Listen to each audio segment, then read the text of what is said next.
Bonjour à tous, bienvenue dans Interaction. Chaque vendredi, vous retrouvez notre émission interactive et transparente de 12h30 à 13h pour bien piloter ce fonds commun de placement qu'est Interaction. Hubert, on rappelle d'ailleurs que Interaction permet d'investir à nos côtés. Oui, c'est un peu unique en France et assez spécial dans le monde. Vous assistez là à un comité de gestion dans lequel les décisions sont prises pour gérer le fonds dans lequel vous êtes actionnaire. Et ce qui est le plus exceptionnel, c'est que vous avez, en allant sur le site d'Interaction, la totalité de ce qu'on peut appeler le dossier de gestion, donc la répartition, toutes les slides qu'on va voir pendant l'émission. Voilà, donc c'est vraiment le concept d'Interaction, une émission qui ouvre complètement la boîte noire de la gestion. Vous retrouvez d'ailleurs en dessous là, le code ISIN si vous voulez aller chez votre broker préféré pour vous renseigner sur le parcours de ce fonds. On commence comme chaque semaine par un petit tour d'horizon. Pardon, je n'ai pas salué Agnès. Bonjour Agnès. Bonjour Thomas. Notre gérante. Hubert, notre analyste. On commence donc, je vous le disais tout de suite, par un tour d'horizon macro.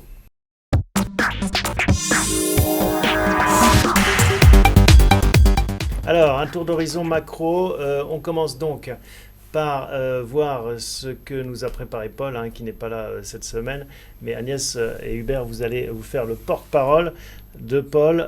On commence par ce graphique. La semaine dernière, c'était le fameux symposium de Jackson Hole, où les banquiers centraux parlent aux banquiers centraux pour faire vite. Il n'y a pas eu de surprise, il y a eu zéro surprise, on peut dire ça, Agnès.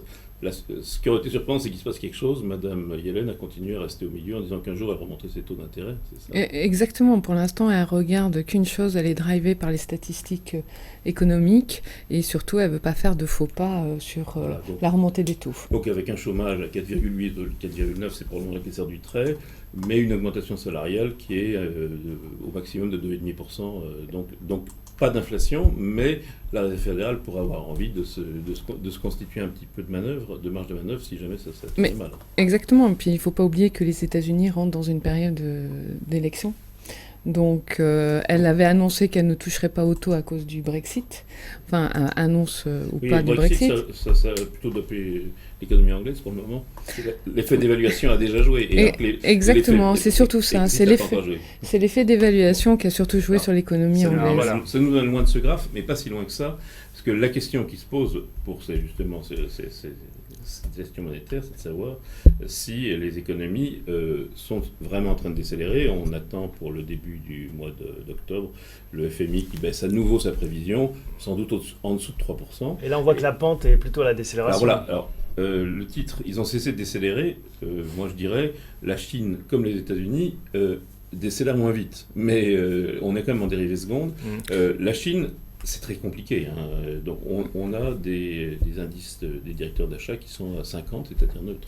Oui, non, mais quand même par rapport à 2015, on voit quand même une légère progression. Il ne faut pas oublier que le président chinois a mis en place toute une nouvelle politique. Et donc, on pourrait avoir un brin d'optimisme en disant que cette nouvelle accentuation sur ce rythme de mise en œuvre sur ces réformes a eu des effets positifs. Voilà. Donc l'effet positif permet d'être neutre. C'est comme ça que je le verrai. Non, je pense que sur long terme, la Chine échappera est en période de transition. À tomber entre 3 et 4. Exactement. Mais on n'y est pas. On est quand même au-dessus. C'est comme vous dites, c'est-à-dire quelque part l'indicateur économique en Chine peine à croire à une forte reprise actuellement. Voilà, c'est juste, c'est le constat qu'on peut faire, mais quand même une politique est en train de s'installer, de changer, et on commence peut-être à en voir les bienfaits. Alors, le graphique suivant, voilà. Le graphe suivant, c'est donc les directeurs d'achat, le fameux PMI. Les directeurs d'achat qui ont été... qui sont moins pires que ce qu'ils ont été, on va dire, avec quelques hausses. Oui, quelques hausses, notamment, on voit notamment l'Inde, l'Inde qui c'est son gouvernement qui a repris le nouveau président qui a mis en place aussi toute une nouvelle politique, notamment dans les dépenses d'infrastructures et d'alléger toute l'administration. Donc on voit le bienfait, notamment son programme est en train de délivrer, et puis c'est notamment l'amélioration du climat des affaires en Inde. Donc le Japon, bien sûr, le Japon, pour l'instant, on voit sa politique, je dirais, à taux négatif, qui pénalise énormément. Alors justement, juste un petit mot sur le Japon. Un des événements de cette semaine, presque le seul événement financier, c'est que le yen s'est encore recassé la figure. Madame Yellen a annoncé qu'un jour elle remonterait ses taux, comme les Japonais ne sont pas prêts de le faire. Ouais. Il y a à nouveau une petite aide aux exportateurs japonais et une hausse de 3,5% de la bourse. Une petite question De pour Tokyo. ceux qui nous regardent et qui se demandent mais pourquoi est-ce qu'on va aller chercher des PMI en Inde et tout ça? Est-ce que ça a un vrai impact sur les actions qu'on a en portefeuille? Ça a un impact notamment pour certains services, et puis surtout nos sociétés sont de toute manière sont mondiales. Mais il y en a beaucoup C'est-à-dire qui pas travaillent comme avec l'Inde. On a va y Ricard, revenir, ouais, notamment. mais Pernod Ricard qui a publié ses résultats annuels, puisque son exercice décalé au 30 juin, je dirais l'Inde sauve presque la Chine. Donc Exactement. Pour dire que Donc c'est important. Ça peut jouer. Ça peut jouer, c'est pas central. Ce qui est central aujourd'hui, c'est l'Europe et les États-Unis. D'accord. Je rappelle à tous ceux qui nous regardent que vous pouvez poser vos questions en direct sur la page Facebook de Décideur TV. Alors on continue avec ces graphiques. Contre le manufacturier. Oui, on a vu un ralentissement, notamment hier aux États-Unis sur le manufacturier qui est tombé en dessous de 50. Voilà. Donc ça a été un peu la surprise. Partout. Il a baissé. En France, il est en dessous de 50 aussi. Exactement. En Allemagne, il se rapproche dangereusement du 50, etc. Oui, alors en Europe, ça baisse, puis il ne faut pas oublier que quand même, on a quand même l'Italie qui nous pénalise pas mal. On a l'Espagne qui nous dote. Voilà, donc voilà, et comme on dit, on se bat, c'est les services qui doivent prendre le relais, mais les PMI du service ne sont pas assez dynamiques pour compenser ce ralentissement. Alors, dernier point sur la macro, et là on n'a pas de graphique, c'est le pétrole quand même. Cette semaine, le pétrole, si on passe du baril de Brent, qui est le nôtre, si j'ose dire, il va entre 45 et 50. C'est ce qu'on avait vu la semaine dernière, il se stabilise autour de 50. Hein. Maintenant, il a stabilisé en dessous. On est de toute façon sur une partie de poker menteur entre l'OPEP, qui prétend qu'elle va se mettre d'accord, c'est-à-dire l'Iran et l'Arabie Saoudite, à Alger dans 3 semaines, et la Russie qui prétend qu'elle marchera avec l'OPEP. Bon, on va rééquilibrer le marché, probablement pas suffisamment. Moi, personnellement, je suis dans la fourchette 40-55. On a été un peu dans le haut, là, on est un peu dans le milieu. Ouais. Ça change quelque chose, ça, pour nous, le pétrole en dessous des 50 hein. Mais ça change notamment sur la croissance mondiale. C'est surtout, comme on le voit donc, dans nos graphiques qu'on vient de montrer tout à l'heure, entre l'Inde, l'Europe, la Russie, c'est notamment tous les pays exportateurs de matières premières et de Brent qui ont du mal à se redresser, et ça a un impact sur notre croissance. D'autre part, aux États-Unis, le problème, comme vous dites, c'est un problème d'offre et de demande. Il y a eu des excès, notamment quand le Brent a bien remonté, donc tous les pays ont commencé à relancer la production, les stocks ont augmenté parce qu'ils n'arrivent pas à liquider leurs stocks par manque de croissance mondiale surtout. Donc, et puis l'arrivée... Et puis donc, les pétroles de schiste, les exploitations de pétrole de schiste ont baissé leur coût. À un moment, c'était 80, 60. On voit qu'à 40, il y en a un paquet, il y en a eu 380 qui ont été rouverts pendant l'été. Ça va très vite, c'est très volatile. Ça veut dire qu'ils sont là, et il suffit de tourner le robinet. C'est pas de l'investissement, c'est juste je vends à terme et puis je tourne mon robinet. Ça fait penser un peu à l'économie Internet d'ailleurs, où on peut brancher, débrancher. Le pétrole va plus vite. Et ça va plus vite. Ça a été ubérisé aussi. Allez, on enchaîne avec notre tableau de bord.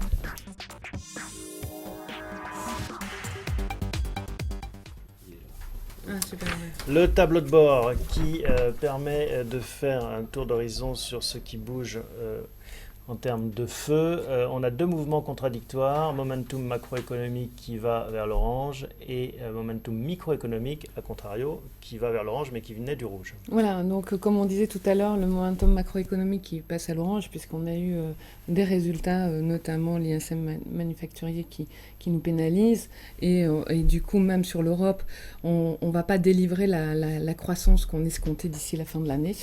Donc, et sur le momentum microéconomique, mais c'est les résultats qui sont tombés cet été où on a vu une hausse des bénéfices des sociétés. Et les semestriels ont été comme souvent supérieure aux estimations des analystes, puisque les directeurs financiers drivent les estimations de manière à ce qu'il y ait des bonnes surprises. Plus Mais 11%. Oui, mais Exactement. on est dans les 2 tiers de résultats supérieurs aux estimations, ça paraît énorme, mais c'est relativement classique. Oui, D'accord. pour le CAC, on a 3 sociétés qui nous pénalisent, Et notamment. donc là, c'est ce qu'on voit sur le momentum aussi. Oui, c'est 3 sociétés qui nous pénalisent. C'est Total, bien sûr, avec la baisse du Brent. On a Arcelor et notamment Engie, donc c'est des D'accord. valeurs matières premières. Voilà. Bon, voilà donc pour les graphiques. Du côté de la météo, bon, on reste en mode 3, Il se passe, oui, toujours. toujours. Et voilà donc ce qu'on peut dire pour cette partie consacrée au tableau de bord. On enchaîne.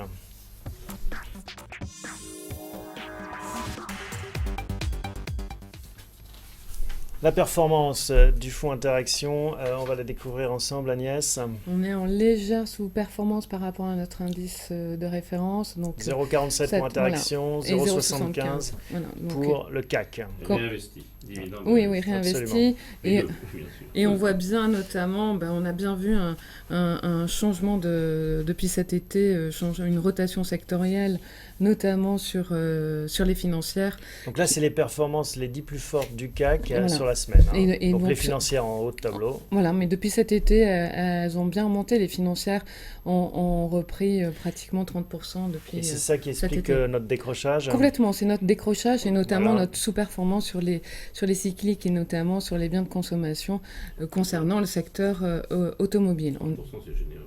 Quand même. Pardon ? 30%, c'est généreux. Sur un mois, la générale prend 14%. Non, mais Donc, sur depuis le Brexit. Hein, donc, depuis oui, depuis donc le lendemain du Brexit. voilà, donc depuis fin, je me suis arrêtée à fin. Donc voilà, fin si on juin, veut voir voilà. les secteurs hein, C'est- qui... C'est 2 secteurs qui ont On fortement voit les monté. financières, oui. en effet, Et qui se puis démarquent. les cycliques. Oui, le secteur automobile. L'exemple étant l'automobile d'une part, Hum. avec aujourd'hui ou hier, à nouveau des très bonnes ventes, 9% pour le marché français, Oui. 6,9% sur le Voilà, marché et sur français. l'année, pour le marché français, 6,7. Bien sûr, en tête, nous avons eu Peugeot. Donc, mais il ne faut pas oublier, avec Renault, il ne faut pas oublier que nos voitures françaises bénéficient notamment du recul de Volkswagen Bon. depuis leurs problèmes. pour être- du diesel. Et puis les cycliques en général, avec Lafarge par exemple, qui est l'exemple. Lafarge, on a parlé de Vicat ici il y a un petit moment, avec Solvay, Arkema. Donc les cycliques les plus durs, pas les métalliques, hein, pas Mhm. Volbrec, pas Arcelor, mais les cycliques se sont réveillés très fortement dans cette époque. Alors je vous propose de découvrir, pour finir ce tour d'horizon des performances, les top 10 et les flop 10 d'Interaction sur la semaine toujours. Alors, Donc, voilà. Donc, Agnès, un sur commentaire. la semaine, on voit en tête notamment Eiffage. Eiffage a annoncé des résultats et ça a été un bénéfice en nette hausse et ça a été une surprise. Mais la surprise a été surtout la hausse de sa marge, donc que le marché Oui, n'attendait pas du tout. Une marge à 10 contre 9 et des poussières, Exactement. c'est formidable, avec une envolée du résultat d'Eiffage, mais ça, il y a de la comptabilité, mais d'APRR surtout, Oui. donc de sa filiale. Cette fameuse, on a souvent parlé, cette fameuse histoire des autoroutes, de la négociation, dite négociation royale, elle a en fait été un cadeau colossal pour les sociétés d'autoroutes. Voilà, mais il ne faut pas oublier l'activité travaux est toujours en baisse chez Eiffage, mais on a un carnet de commandes quand même qui est en belle hausse. Donc l'année peut-être bon. 2017 Et puis s'annonce on a pas Orange mal. en queue de tableau. On a déjà parlé pas mal. Est-ce qu'il est temps? Est-ce qu'Orange a mangé son pain blanc? Je ne pense pas. Moi, je pense que bon, Oui, je sais. Bon, alors Mais- on va y On va y revenir. revenir tout à l'heure. Voilà. On va y Alors, revenir. Juste un mot, Technicolor qui est dans les hausses. Technicolor a vu sa note, non pas d'analyse financière, mais de sa dette relevée. Oui, Et- parce et qu'il ça- continue de se voilà. désendetter. C'est une Ok. très bonne chose. Donc c'est vraiment une très bonne chose. C'est un vieux Allez. pari du fonds. Oui. On n'anticipe pas trop sur la partie gestion. On va commenter tout le détail de ces valeurs dans cette catégorie.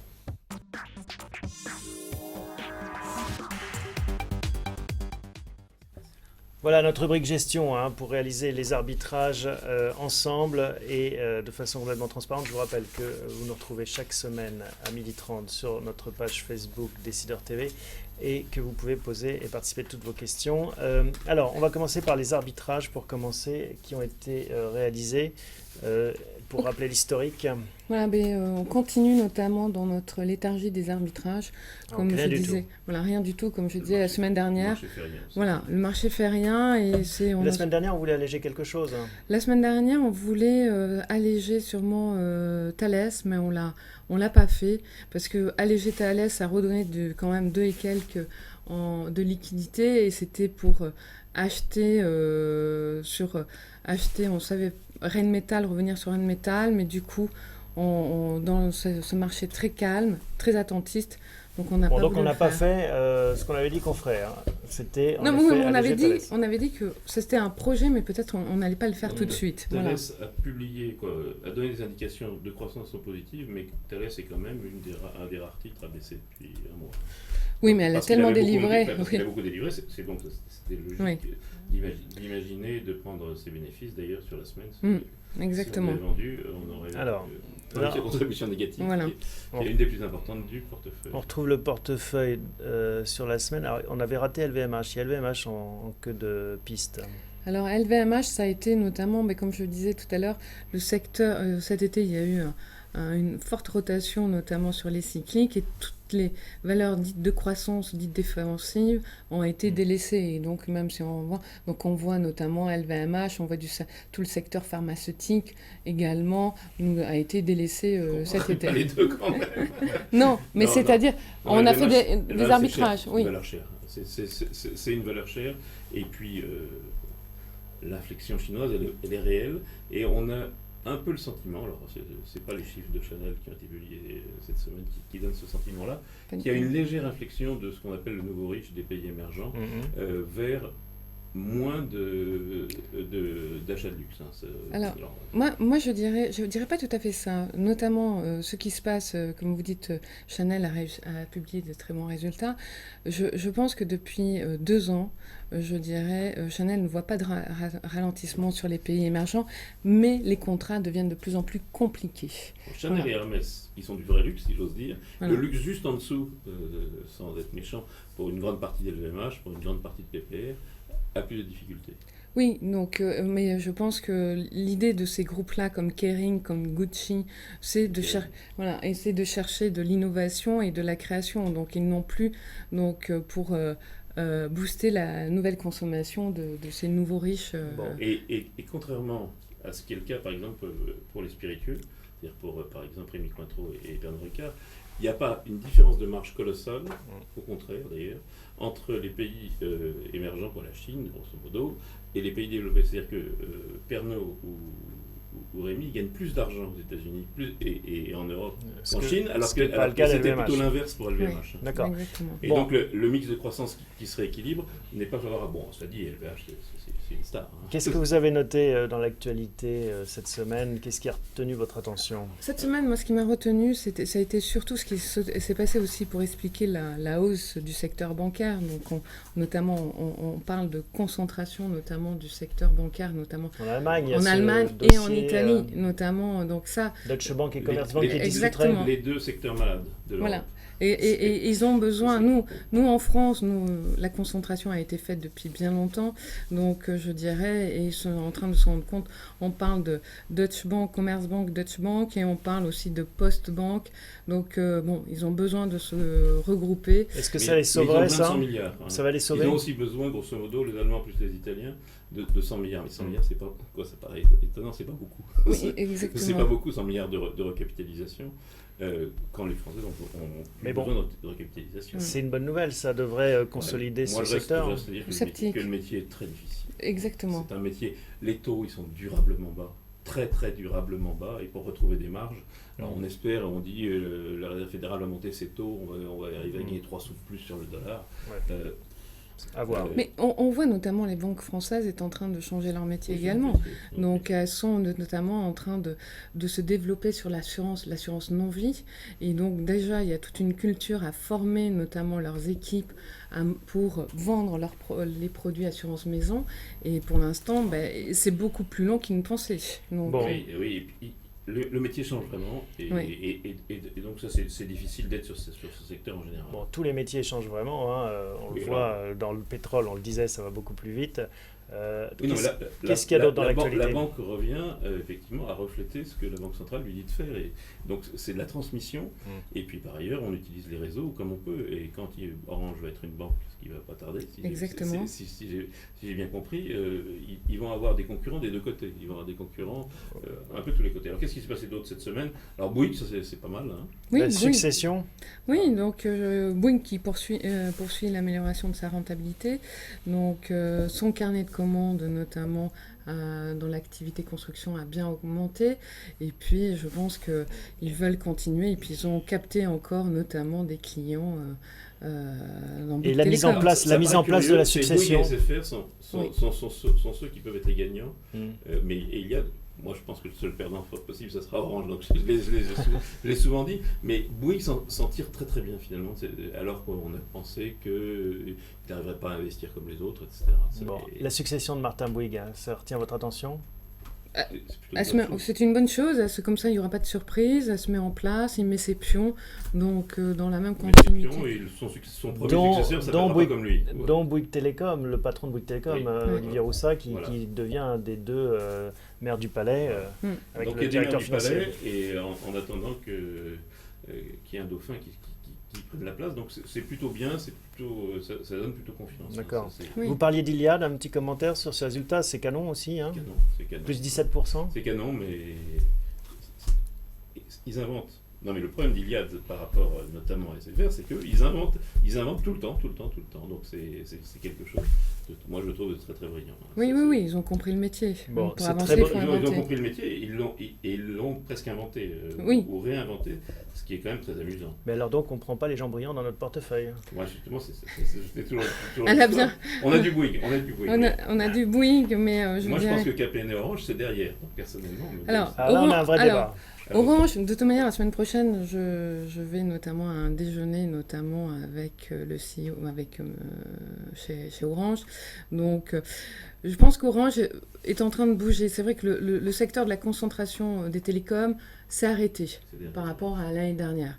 Donc là, il a annoncé notamment qu'il discutait avec le premier opérateur mobile iranien. Donc, et notamment une coopération dans plusieurs domaines. On ne sait pas lesquels. On essaie de penser que c'est mieux d'aller en Italie qu'en Iran, quand même.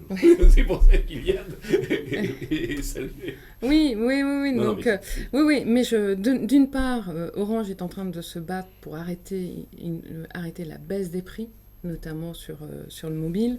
Donc, et je pense que, comme vous dites, il se lance de plus en plus dans la domotique, notamment, et peut-être devenir une banque demain. Donc aussi, je pense qu'il a pas mal d'idées et de bonnes idées. Il est lourd. Et devenir une banque, alors qu'on pense que le métier de banquier a moins d'avenir, c'est un peu compliqué quand même, non? C'est une banque sans les coûts des banques, c'est-à-dire sans le réseau. Mais sauf que France Télécom a un réseau, c'est bien. Et si France Télécom n'avait pas toutes ces agences, mais il veut exploiter son réseau. On voit quand même le gâchis, on voit le gâchis inimaginable. Alstom est une vedette, Nexans est une vedette. Au jour d'aujourd'hui, ils étaient ensemble dans Alcatel et la Poste avait une banque qui s'appelait la Banque Postale. On a séparé la Poste de la Banque Postale. Et maintenant, France Télécom, on les a laissés dans la Poste. Et France Télécom est obligé d'en faire. C'est quand même absence totale de vision de l'État quand il gère des affaires. Bon, c'est surtout ça. Alors, ça, on ne vous réconciliera pas sur Orange aujourd'hui. Qu'est-ce qu'il y a d'autre dans l'actualité ou comme idée? Pernod a sorti des résultats qui sont discutés. C'est une valeur formidable, puisqu'il y a la moitié des analystes pour, la moitié des analystes contre, ou peut-être même pas la moitié pour. Moi, je trouve qu'ils sont très bons. Donc, je trouve qu'effectivement, la Chine, c'est 9% du chiffre d'affaires de Pernod. Ils arrivent quand même à être en légère croissance. Et la croissance sur le Proche-Orient et l'Inde, et puis bien sûr l'Europe et les États-Unis, c'est une marge colossale ce truc-là. C'est ça qui est le plus extraordinaire. Et puis un portefeuille de marques qu'ils amortissent, qui se désendettent un peu, et donc ils amortissent cette fameuse croissance externe colossale qu'ils ont faite et qui s'est terminée avec Absolut. Oui, Pernod, c'est vrai que le marché a eu peur, notamment sur les résultats 2015 de Pernod, avec le ralentissement de la Chine et ils en avaient, notamment, ils en avaient été pénalisés. Mais du coup, bon, on voit actuellement que Pernod a su prendre le virage, a su aussi se repositionner, se restructurer au sein de tous ces produits, notamment. Et c'est vrai que sa part aux États-Unis était assez critique et il a su prendre de l'élan aux États-Unis. Oui, voilà. moi, je suis assez impressionné. Vous voudriez en prendre une dose. Ils ont des dynamiques, oui, mais bon, C'est une valeur qui se paye déjà cher elle se paye actuellement. 20 fois. Oui. Elle se paye 20 fois, mais évidemment, il y a un portefeuille de marque qui est absolument colossal dans un secteur qui, de toute façon, disparaîtra pas. Quoi. Et quand on a vu l'histoire de Campari, on pense encore à l'été, au fameux Spritz, à l'Apérol, ils arrivent à retourner des vieilles marques, à créer une valeur dingue. Campari, d'ailleurs Campari, c'est en Europe, en Italie. On pourrait s'intéresser à un groupe comme ça. Oui, il faudrait. C'est que j'aime bien les groupes italiens. Mais en Italie, les sociétés gagnent de l'argent et l'État en paie. Et nous, on a le système exactement opposé.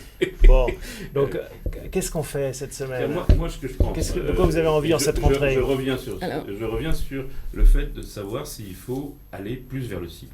Donc on a du Alstom.